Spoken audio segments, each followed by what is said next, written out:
Hello, everyone. Welcome. I hope you can't hear the hammering that's happening in our office right now. I sure can. But we're just going to let it kind of go for a couple moments here while we let everybody trickle into the webinar. So we'll just get started in a few moments. Welcome, everybody.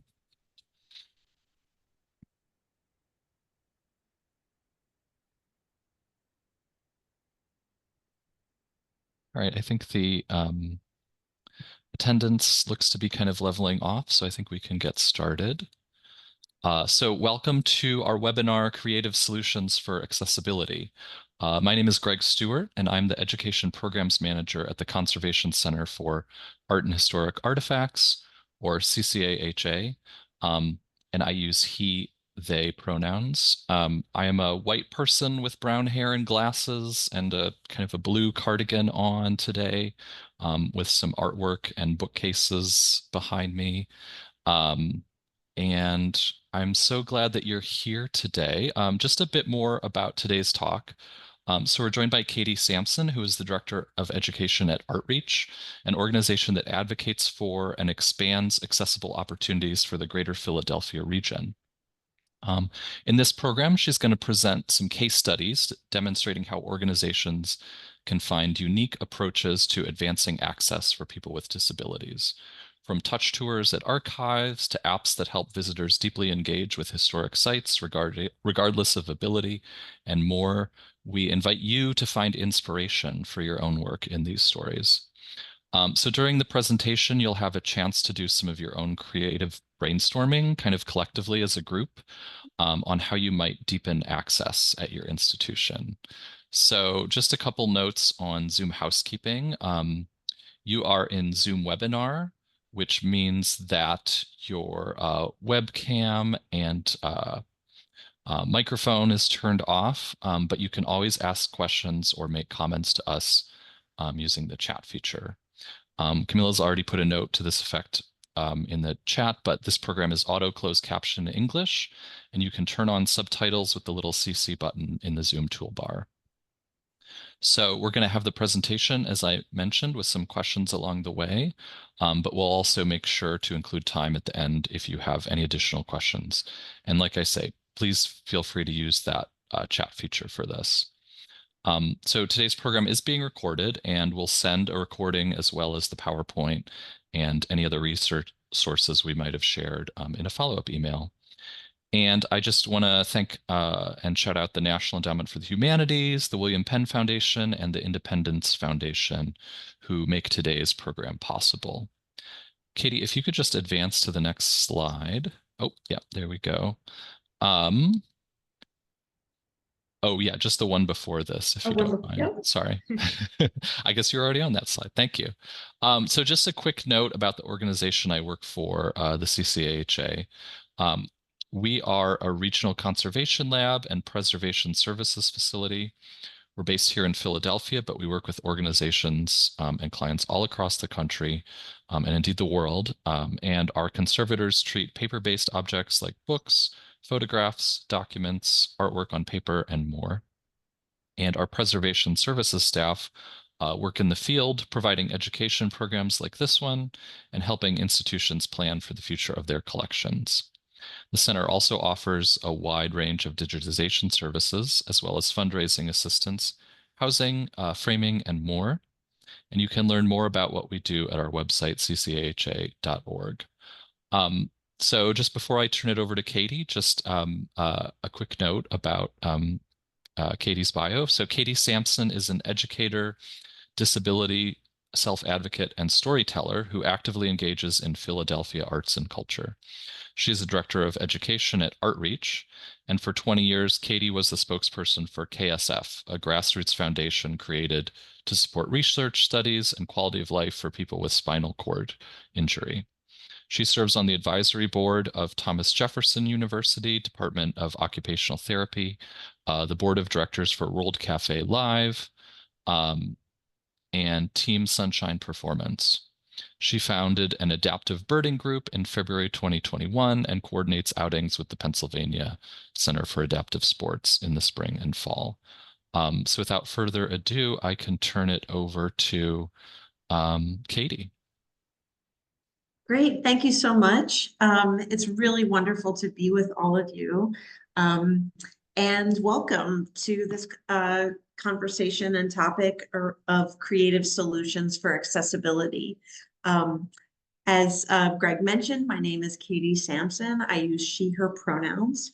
I'm a white disabled woman in my mid-40s with dark blonde hair, which is in a a long bob haircut, and I have blonde hair and freckles and green eyes, and I'm actually seated in a power wheelchair, which you can't really see.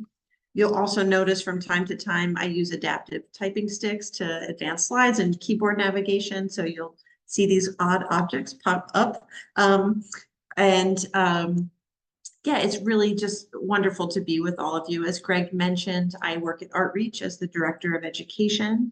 And we are a team of disabled and non-disabled advocates, educators, artists, and allies working to make the arts an inclusive space for the disabled, led by the disabled.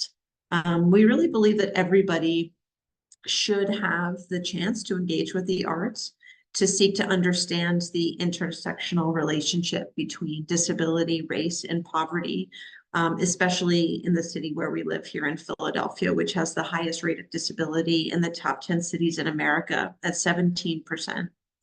And with this, we also understand and strive to learn from the lived experience of our community to create lasting change. And I'll talk about what that means in honoring lived experience throughout today's conversation. We also join in acknowledging the Lenape Nation, on whose traditional territory Outreach is settled. We acknowledge them as the past, present, and future caretakers of this land and seek to build more awareness and steward this relationship as we move forward in this work. In the spirit of disability justice and sort of activating that, we design our presentations and our content to be as accessible and as inclusive as possible, and also that in the process of making design as inclusive and accessible as possible as a political act. And in so doing, I invite you to share any access needs that you might have throughout this presentation and my response to you, and also sharing that this is the tone that I will be using throughout the presentation, as well as the pace of my language. So if you need me to slow down or to speak up, please feel free to indicate so in the chat, and Camilla or Greg will chime in through audio to let me know. And please feel free throughout this conversation to drop questions in the chat, because I know in attending my own webinars, personally, I think if I have a question, I tend to forget it. And so if you want to drop it in, I will try to make some time throughout the presentation to check in to see if there's any questions before we move on to certain sections. So without further ado, this is my contact information. If any of you would like to reach out at any time to book a training or a professional development opportunity, consulting project, and please feel free to check us out at art-reach.org. And what you're seeing on the slide as well is a photograph of me inside our office space. So this is a robust webinar agenda for today. We're going to go through just a brief introduction to frame the conversation. We're going to talk about the baseline for accessibility in historic collections and archives, really what we're talking about with ADA, and also the understanding that the law is pretty outdated, so to speak, in 2024. And the most recent update that was adopted by the Department of Justice and brought forth was the ADAA. So we're talking about, 2010, 2012, and where we are right now. There's been a lot of changes since that time. We're going to go a little bit forward and think about adaptation and inclusive design and how those practices really can be flushed out and more articulated within the work that you're doing. And then we'll also spend some really fun time with some case studies. And I invite you all to engage and interact with that process as we go. So here we go. So we start out by talking about this concept that accessibility is everybody's job. And I say that in speaking that when we talk about the disability community and those with chronic illness, it is a marginalized group in which anyone can join at any moment in time. So you can wake up tomorrow and have a disability, whether it's temporary, whether it's more permanent. And I think it really speaks to the experience that we all face in our day-to-day lives. I think it was Judith Heumann, the disability rights activist, said at one point in time throughout your life, you will have a disability. And what we strive for in our arts and cultural spaces is to really understand and bring the knowledge and the perspective of cultural humility in honoring the lived experience of those in the community, of stepping away from cultural competency and book knowledge and learning, and really understanding that we don't know everything. We're going to make mistakes. Failure is an option. And that people with the lived experience have the most understanding about what that's like. And that can be so impactful and so important to the work that's being done in archives and collections. And we'll talk about what that means as we get into the other sections of this presentation. But I wanted to frame this around the definition that we use at Artreach of disability, and also to start to feel more comfortable in using the term in your regular vernacular. Disability is an identity, it is a community, and it is a body-mind experience. And I urge you to just take a moment to reflect on this graph, and feel free to drop into the chat if you can think of some of situational experiences in which you avoid because it is considered almost a disabling experience in some way, shape, or form. So we think about like a bartender, for example, in a very loud and crowded bar area. That bartender is not going to be able to hear very well on certain occasions. We think about a person with a very heavy accent that might also have a beard. And so we're like really having to focus and pay attention and look at their lips because it's just very difficult to understand perhaps what they're saying. And then also thinking about, the distracted driver with the cell phone, for example, and how in certain instances when we're trying to listen to the navigation on our phones, our first step in that process is we turn the volume down on our radio, right? Like we don't want to receive so much stimuli and so much information as we're trying to focus and concentrate. And then as we move into areas of temporary and then permanent disability, we can start to see how it really reflects on so many different aspects of our day-to-day lives, and how that experience really informs this type of work. And encouraging arts and cultural spaces in particular, that employees, there is an incredible benefit when employees can bring their whole selves into the experience of this environment. And so we have a number of staff members at Artreach that self-identify as disabled, and bringing that into the conversation and that perspective also gains us incredible insight into how we approach these types of interactions through training and professional development, but also how we advise, how we consult, how we talk about the experiences. So not to say that everybody who's in this webinar or the people that you work with feel comfortable or confident or feel that they're not going to get discriminated against, because that sometimes is the world we live in. But there are other things at stake and other strengths that we can gain from honoring that a person's whole self. I'll also ask you to think about some of these considerations as you go forth in this webinar. When we think about DEI, and we leave out the A being accessibility, and what we lose when we do that. So we think about diversity, everyone is invited. With equity, everybody has the opportunity to participate. And with inclusion, everyone can take part in the planning and participating. But if that participation of inclusion is not accessible for individuals with disabilities or sensory needs or perhaps chronic illness, then who are we leaving out? So I urge you to really consider whether it's in your policies, practices, and procedures to really include the A into all of these conversations. And if it's not in your strategic planning, that A, to add it in and to really consider your staff and your senior leadership to look into this even further.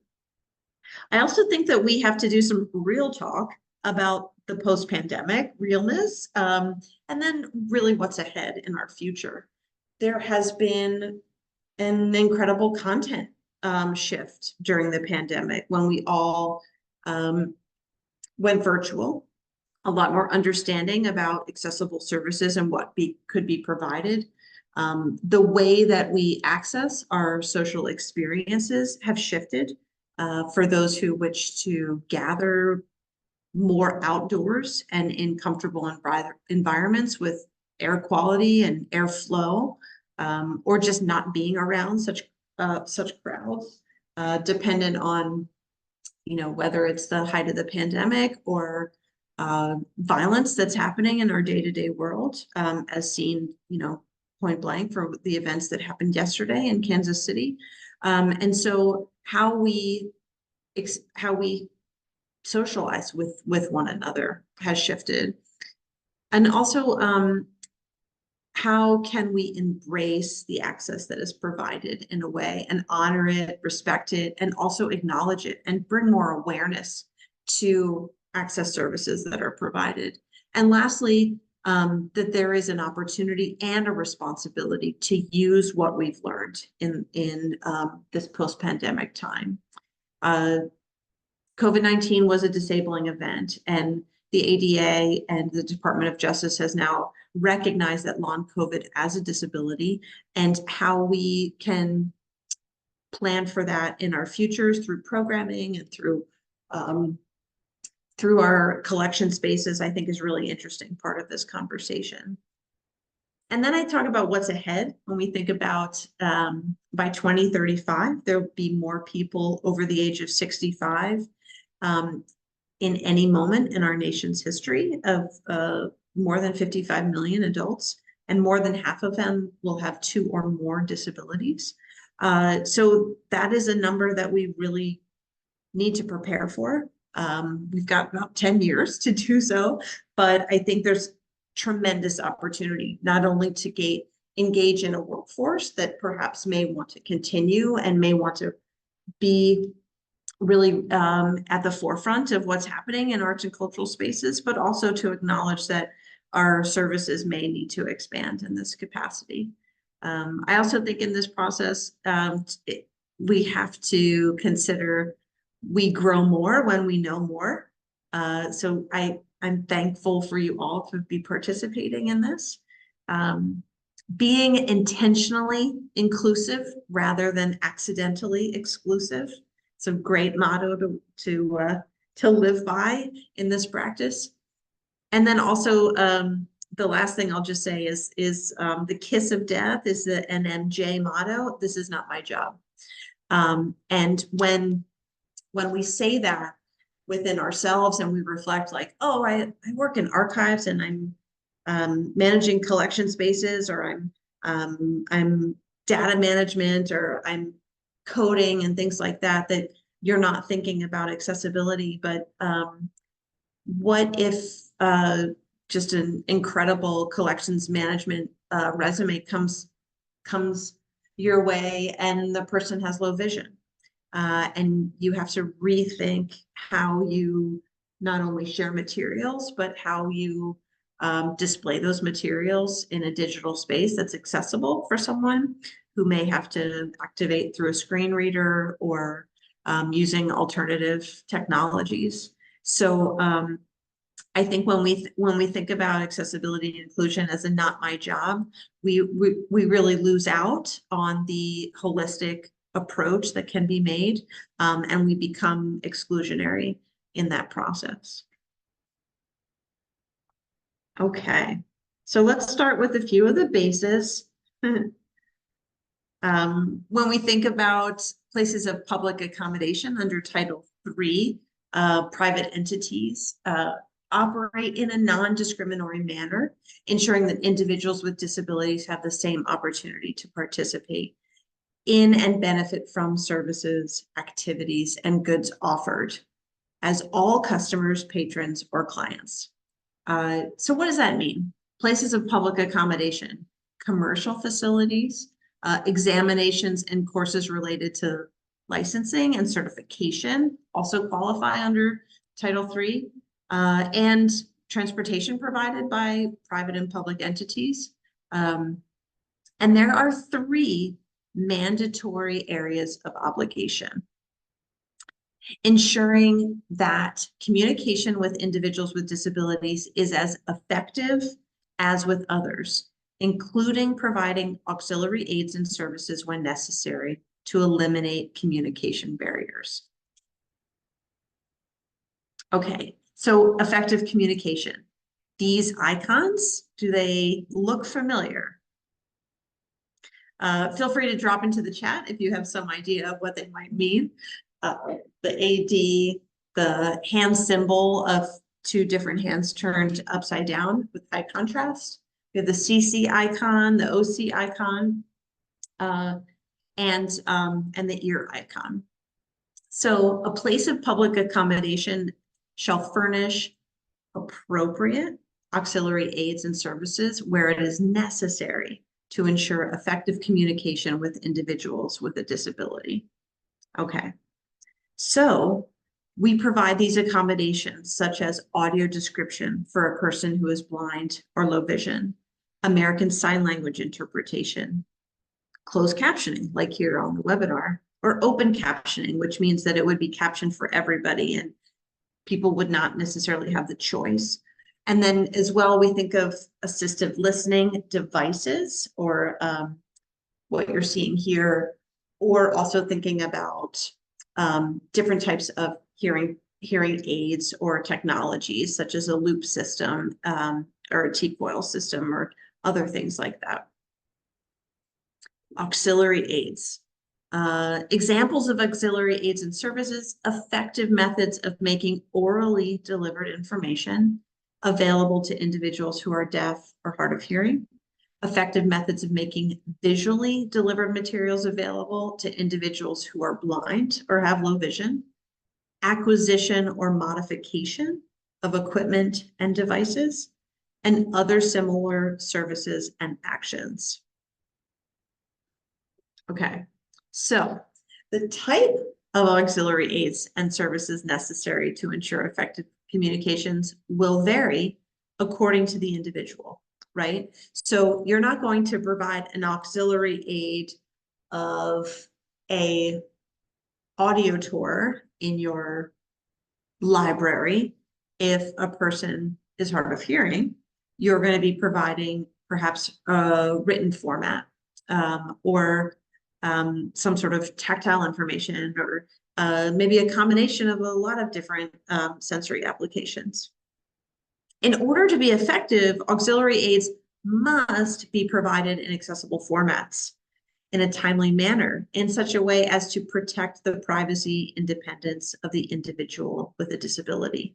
And also it eliminates what we call in access work forced intimacy. So a person doesn't necessarily have to disclose to a stranger they've never met before about their access needs. They're already provided. And we'll talk a little bit more about that when we talk about adaptation.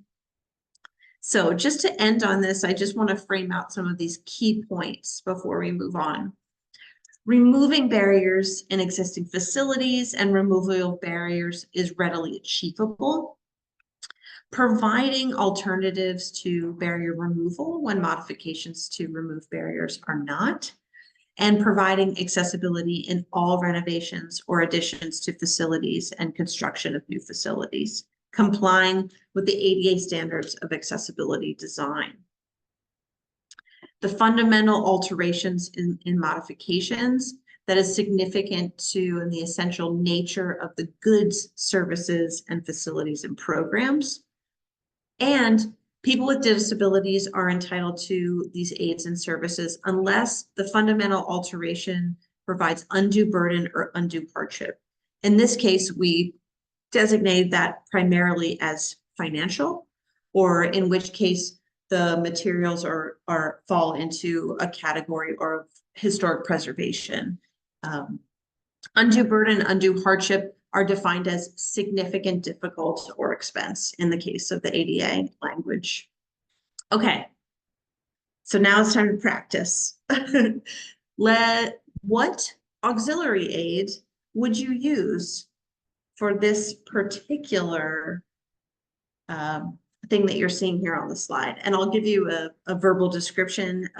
We have a very large statue that is on top of City Hall in Philadelphia that has a figure wearing a hat, long hair down by its shoulder. It's a statue of bronze in which you see a hand sort of placed by its side with its palm stretched out, wearing a 18th century attire.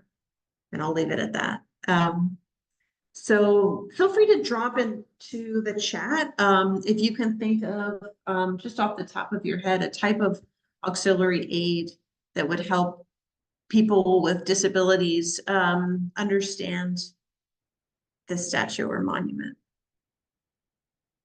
And if Greg or Camilla want to read out anything that pops up, that would be great.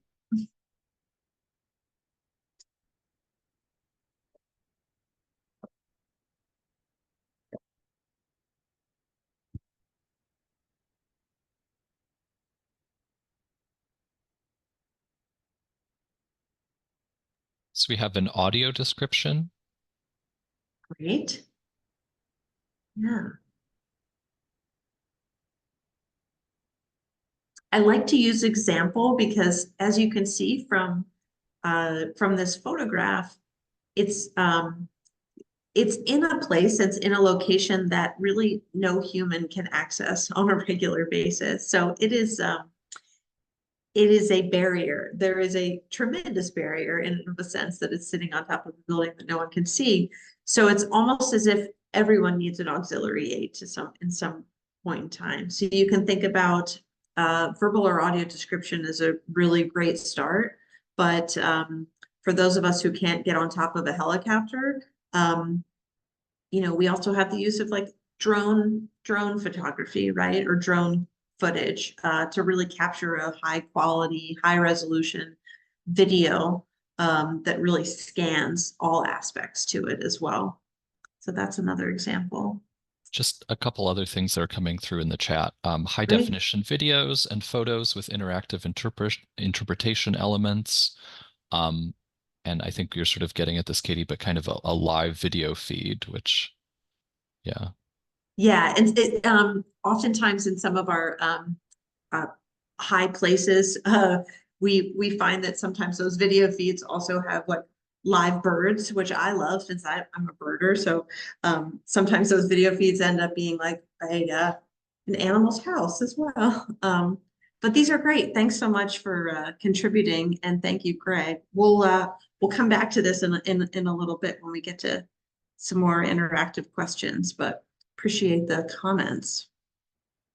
Okay, so at Outreach, we focus in these core accommodation areas, and we break them down in really straightforward, sort of mobility accommodations, accommodations for folks who are blind and low vision, accommodations for people who are deaf, acquired deafness, as well as hard of hearing.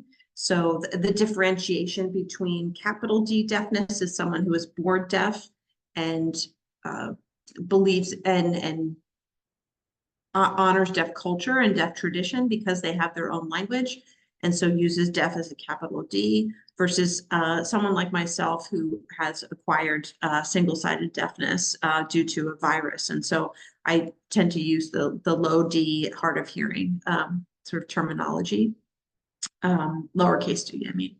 And then lastly, neurodiversity, intellectual disability, and developmental disability. So when we think about accommodations that sort of are guaranteed under the Americans with Disabilities Act, we break them down into some of these examples that can be provided. So we think of door widths, access to restrooms, elevator access, service counters, tables, any sort of area in which a person who's seated in a wheelchair doesn't have to turn very far away from their chair or reach very far forward. Seating areas and flexible seating, I think, is we're starting to see as being very important, not only to have sort of comfortable seating in places and especially on tours, but also, you know, for our collections management team, you know, we have like standing desks, we have lower desks, these types of things, rest areas, parking accommodation, and access to quality lighting, which is I find more and more to be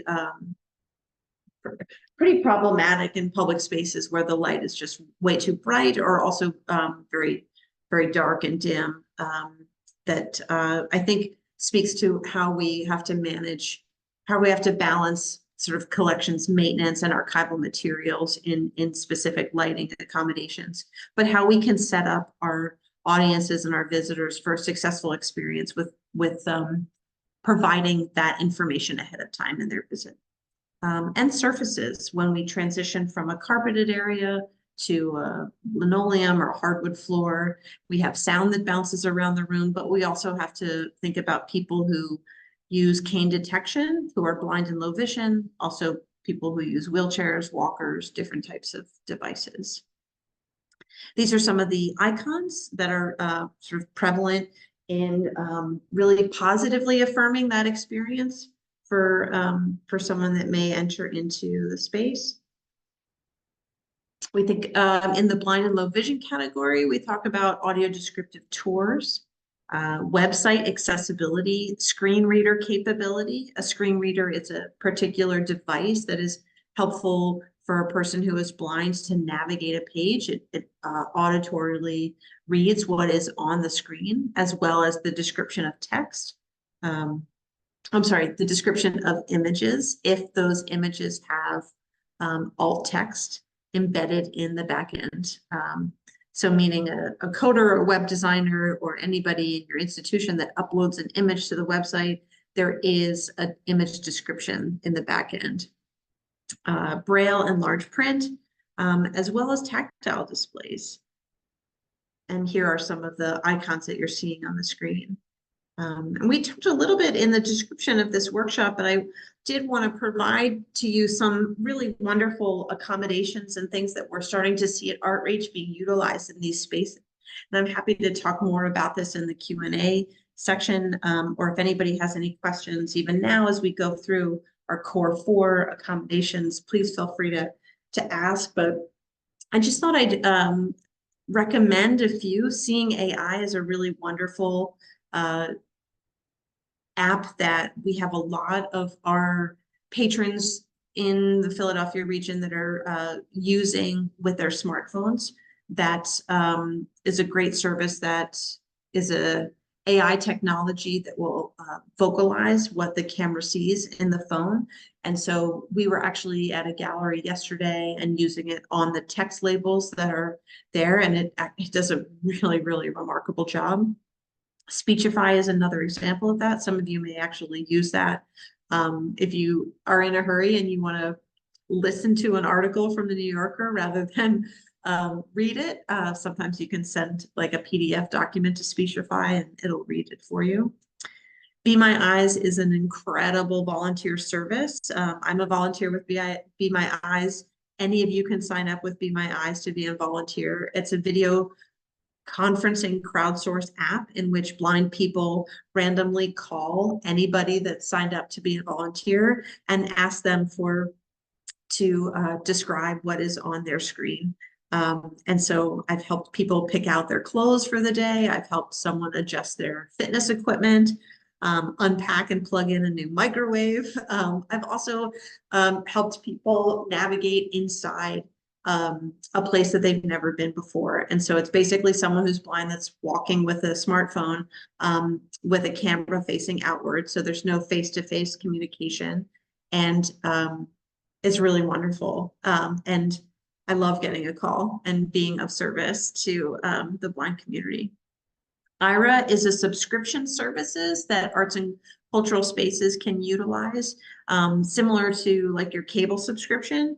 These are on-demand audio describers, professional audio describers that basically are at standby to all of their subscribers and utilizing a high definition camera in a smartphone, as well as also IRA glasses. It's a great way that I've seen collections and archives utilize this type of service if they don't have trained audio describers on staff or volunteer trained audio describers. And so it's basically a person is putting on IRA glasses, getting right up close to an object or material and getting an audio describer to really describe what is there. It's pretty incredible. Another group that we talk about is the deaf and hard of hearing community. So we think about American Sign Language policies, having those available for individuals. Also embedding that accessible service in your budget, budgeting for ASL and providing it for programs, for services, and then welcoming the community in rather than just waiting for someone to make that request. Already provided, already budgeted for.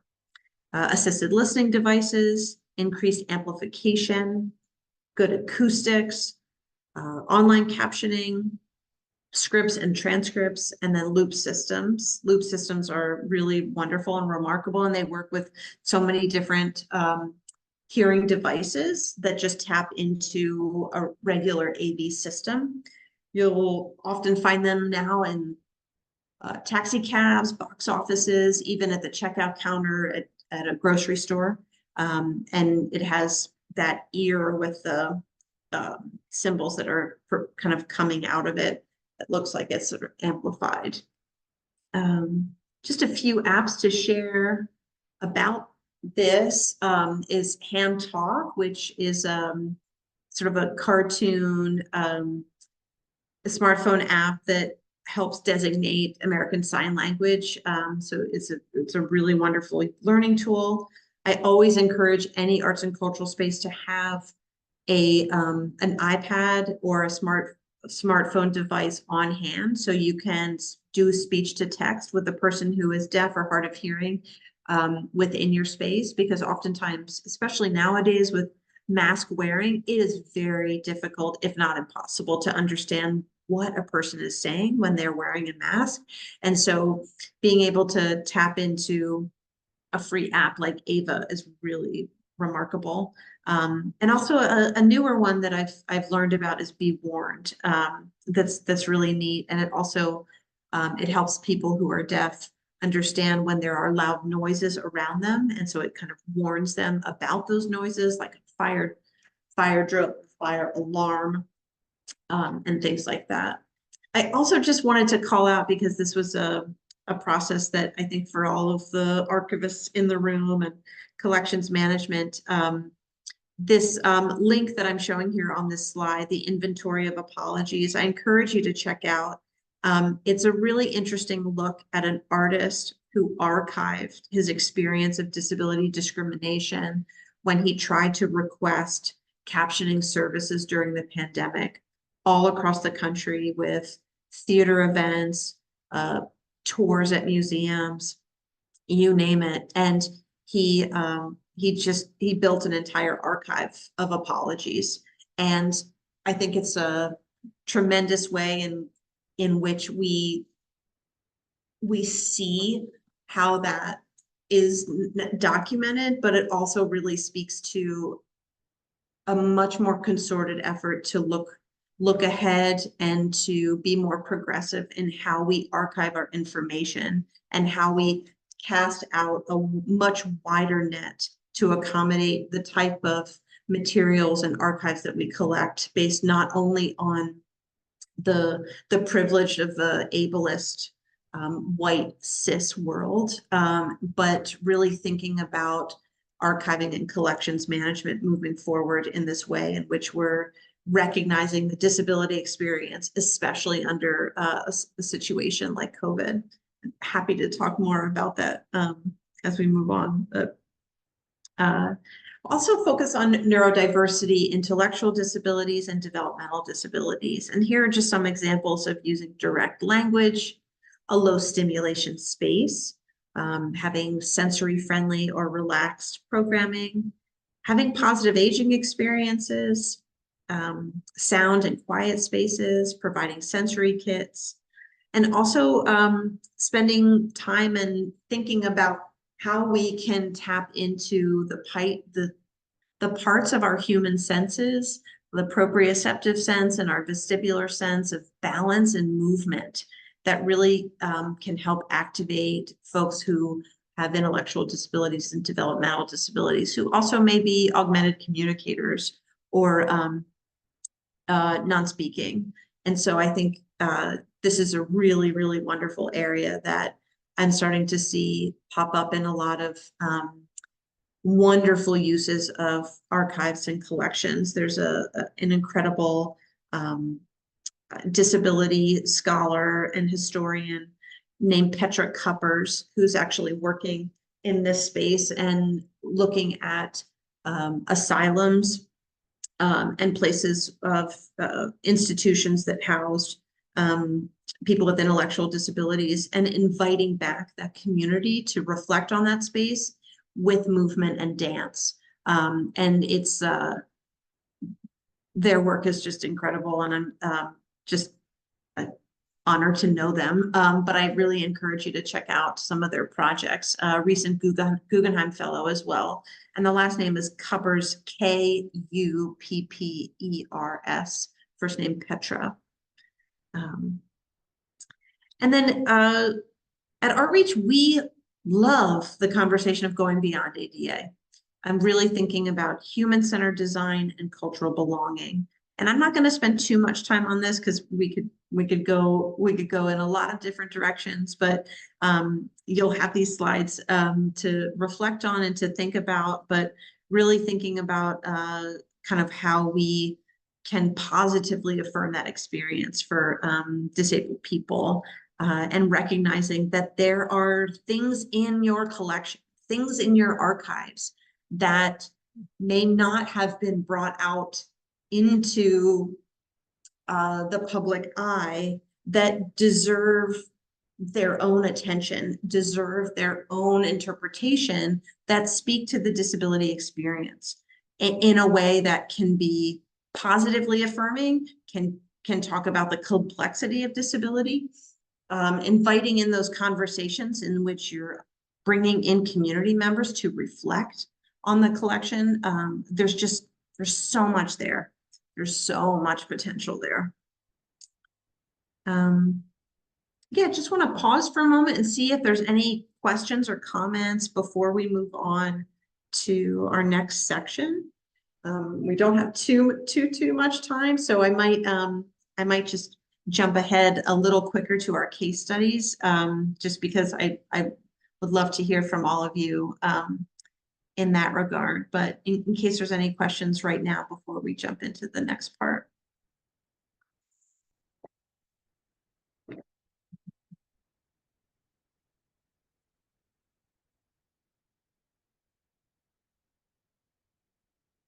Okay. So under the social model of disability, we think about and honor this at our work at Outreach, and we encourage a lot of our arts and cultural spaces to do the same. And thinking about that, the social model of disability proposes that what makes someone disabled is not their medical condition, but the structures and barriers of society. And we break those down into physical, communication, information, organizational, technology, and attitude. And uh, what the way that we currently are in practice is through accommodation and inclusive design. And through accommodation, it is the access issue is my problem to solve. So if I want to go to a restaurant for lunch today and there's no information shared on the website about if they're accessible, I have to call and ask, right? It's my burden.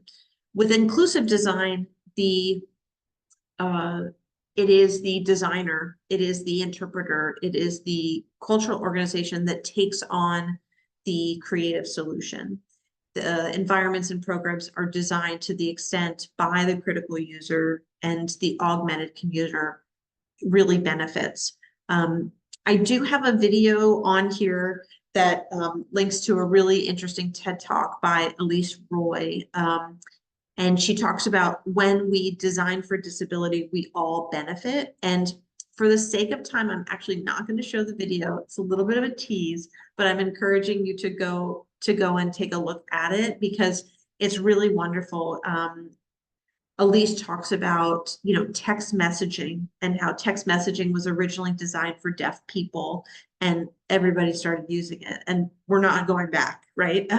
And so the idea being that if you design for a disabled audience, that everybody benefits. We think about that with a curb cut or automatic doors going into a supermarket or the way we dry our hands, like all these automated functions, which is always helpful. So I'll skip ahead here. Okay, now it's the fun part. We're going to get into a couple of case studies. So I'm going to give you a prompt, and Greg, you can help me out with some responses here. And these are like real scenarios that have happened with us at Outreach, and this is just going to get your creative juices flowing a little bit. And I think we'll have time for two, because I want to make sure we have some Q&A too. Okay, you've been asked to advise on making the orientation to Eastern State Penitentiary more accessible and details about Al Capone's jail cell. So for those of you who don't know, Eastern State Penitentiary is a historic penitentiary here in Philadelphia, Pennsylvania. You see an image of the archival drawing of its original sort of proposed design, and then a close-up photographic image of, yes, Al Capone did stay at Eastern State Penitentiary, and this was his digs at the time, sort of recreated in this format for visitors. So this is the question. So we talk about auxiliary aids, effective communication, inclusive design, adaptation. So give me some thoughts. What are some of your feelings? What are some things that you think could happen in this space? Who would you reach out to? Who would you advise? What community members would you talk to?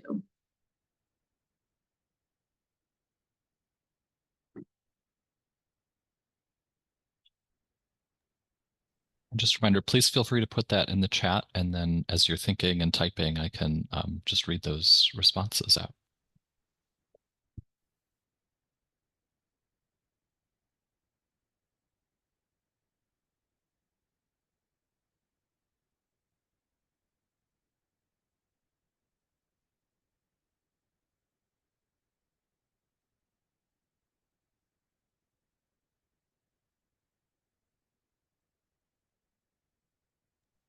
So we have audio descriptions of the interior.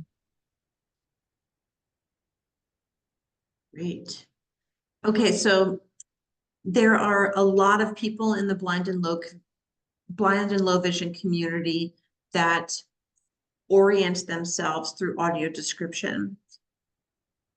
There are many people who are born blind, who learned Braille and have engaged primarily from a very young age with tactile engagement.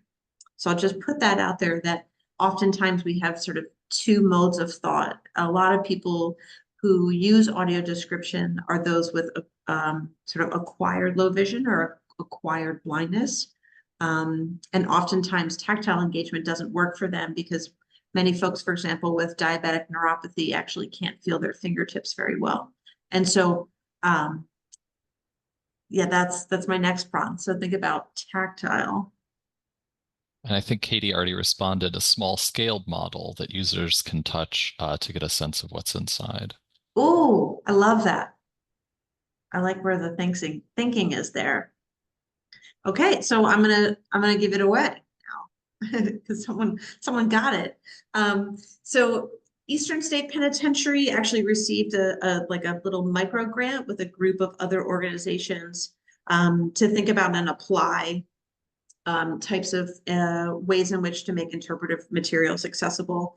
And so they contracted with the amazing organization out of Ohio called Clovernook, Clovernook, Clovernook, to provide a 3D printed model, a tactile model of Eastern State Penitentiary.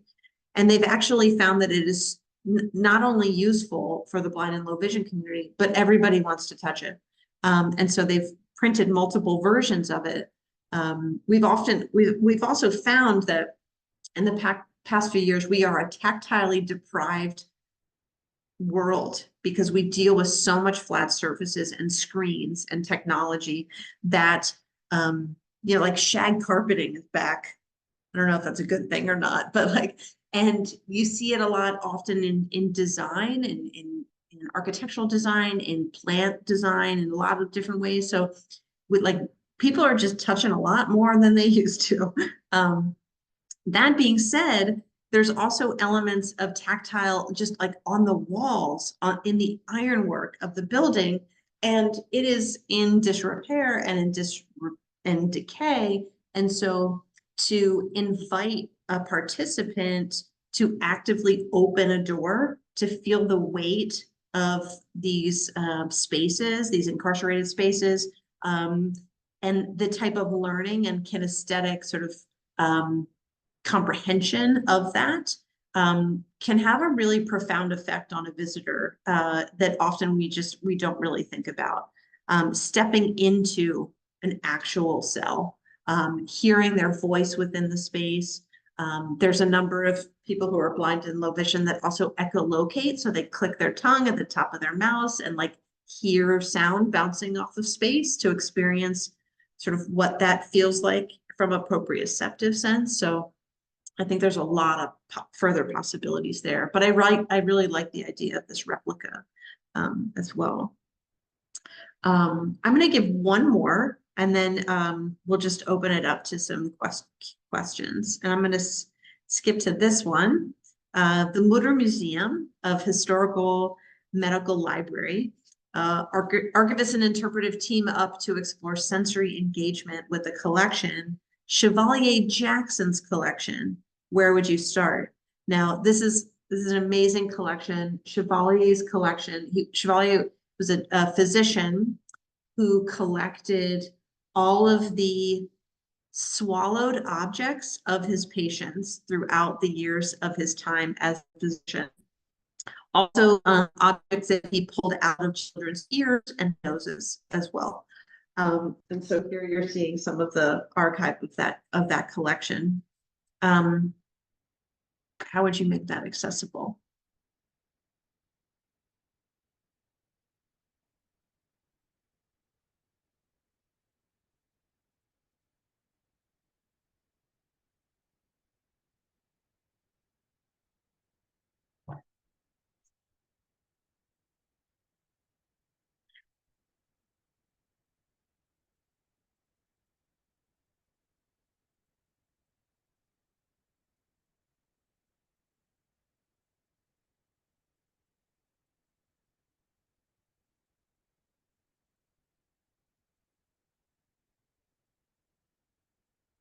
Okay, for the sake of time, I'm going to jump ahead. So here we have a facsimile of the Chevalier Jackson collection of swallowed objects.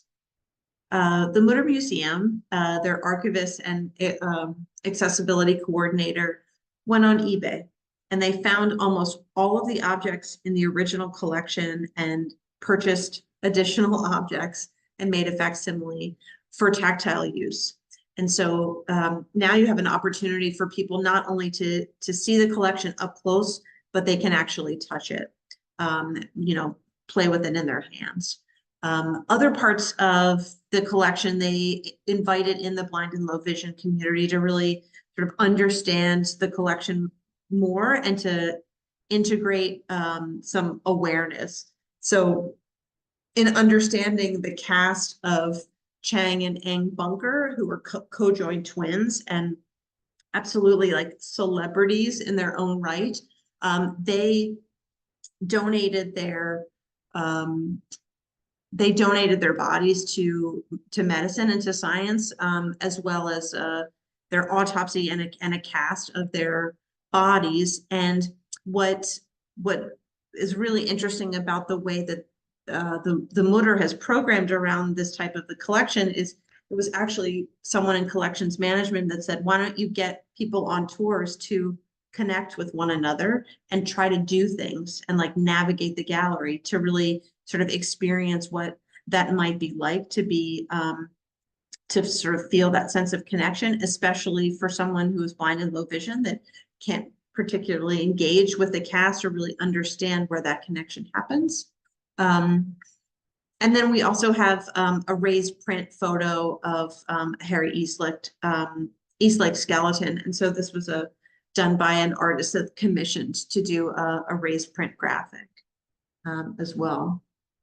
I think for the sake of time, I'm just going to open it up for questions. I know we're kind of getting towards the end, but I just want to offer up, I have a few examples here as well from archives, but lastly, I just wanted to share a few resources, downloadable accessible symbols that I mentioned, the Accessibility Excellence Project, digital accessibility for archives.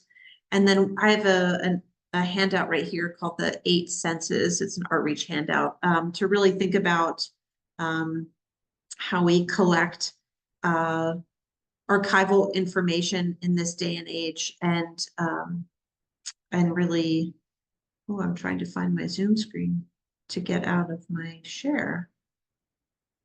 I can't get out of my share. I'm so sorry. But I'll actually just leave that one up.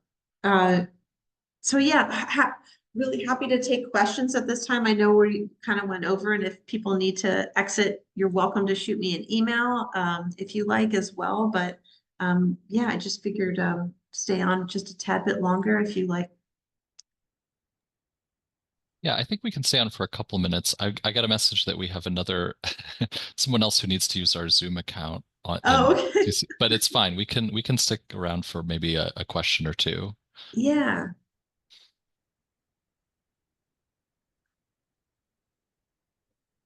I've been really fascinated in the past few months of really learning about the ethnography of the senses. It's a sort of a movement that's happening, especially in the disability justice world, and archives and collections is really thinking about sort of taking all of this information and synthesizing it, sort of what's next is how we really move forward um, in reflecting on our archives in the way that we can think about the disability experience, but also moving forward, how we collect and archive in the future that's not privileged to just sighted individuals or just able individuals, but really preserve collections auditorially, whether it's sound or podcast, tactilely, and things like that. So I think that's something that I'm really excited about learning more.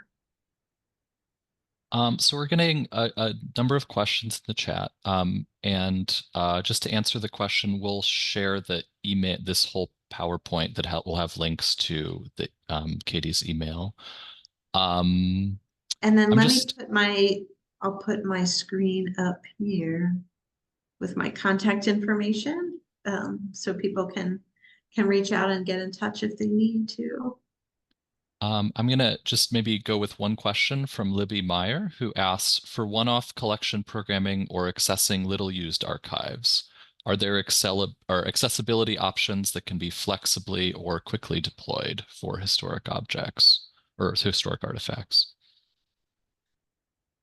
Yeah, like I think sort of,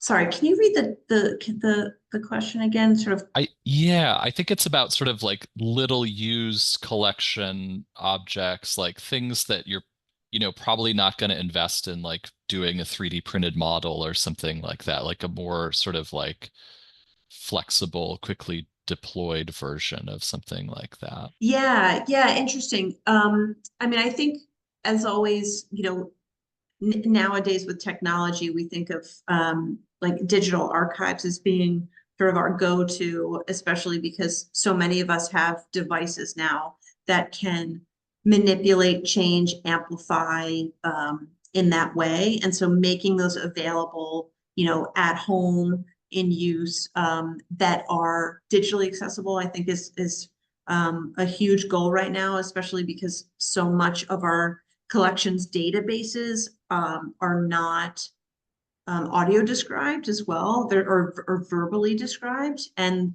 the ways that we can bring in, I think, docents, volunteers, students to start to really think about audio description and collections management and collections databases um, is a really, really great start, especially when searching objects and really thinking about if you have someone coming into your space. Um, that would probably be my first thought, but I'd have to give it a little bit more. Yeah. And just a clarifying question, Libby's asking, what do you mean by digital archives? As in like digitized materials with OCR or transcription? I think both. Yeah. I would say like all of the above. Yeah. Yeah. Nice. Well, yes, I think we unfortunately have to give up our Zoom account. But I do want to Okay. thank I do want to thank you so much, Katie, for spending all this time with us and for those great questions.